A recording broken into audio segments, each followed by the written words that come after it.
Definitely I think friends first. ಯಾಕಂದರೆ ಅವರೇ push ಮಾಡಿದರು ನನ್ನನ್ನು.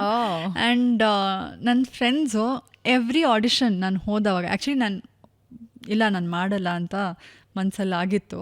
But they are the ones who are like ಇಲ್ಲ you have to try, you can't talk yourself out of it ಅಂತ ಅವರೇ push ಮಾಡಿದರು ನನ್ನ. ಆ್ಯಂಡ್ ಆಲ್ಮೋಸ್ಟ್ ಒಂದು 7-8 ತಾಸು ಅವ್ರು ಹಾಗೆ ಹೊರಗಡೆ ಕೂತ್ಕೊಂಡಿದ್ರು ನನ್ನ ಆಡಿಷನ್ ಆಗೋ ತನಕ.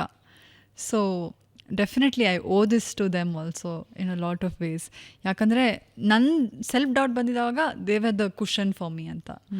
ಆ್ಯಂಡ್ ಅದಾದ ತಕ್ಷಣ ಆಬ್ವಿಯಸ್ಲಿ ಮೈ ಫ್ಯಾಮಿಲಿ, ಬಿಕಾಸ್ ಅವರು ಈವನ್ ವೆನ್ ನನ್ನ ಬೂಟ್ ಕ್ಯಾಂಪ್ ಸ್ಟಾರ್ಟ್ ಆಯಿತು, ತುಂಬ ಎಷ್ಟು we had to arrange heels, clothes ಮತ್ತೆಲ್ಲ. ಆ್ಯಂಡ್ ಐ ರಿಮೆಂಬರ್ ನನ್ನ ಡ್ಯಾಡಿ, ನನ್ನ ಮಾಮ್ ಮತ್ತು sister and my best friend ಅವರೆಲ್ಲರೂ ಹೋಗಿ ಒಂದು 5-6 ಶಾಪ್ಸಲ್ಲಿ ಹೋಗಿ, ಅವರಿಗೂ ಮುಂಬೈ ಅಂದರೆ ಅಷ್ಟೇನು ಫೆಮಿಲಿಯರ್ ಇಲ್ಲ. ಸೊ ಎಲ್ಲ ಅಲ್ಲಿ ಹೋಗಿ ಓಡಾಡಿ ಆ ಹೀಲ್ಸನ್ನು ತೊಗೊಂಡು ಬರೋದು, ಫುಡನ್ನು ತೊಗೊಂಡು ಬರೋದು, ನನ್ನ ಏನೇನೋ ಫೇವ್ರೆಟ್ ಫುಡ್ ಇರುತ್ತಲ್ಲ ಅದನ್ನು, ಕಂಫರ್ಟ್ ಫುಡನ್ನು ತೊಗೊಂಡು ಬರೋದು. All these things have really helped me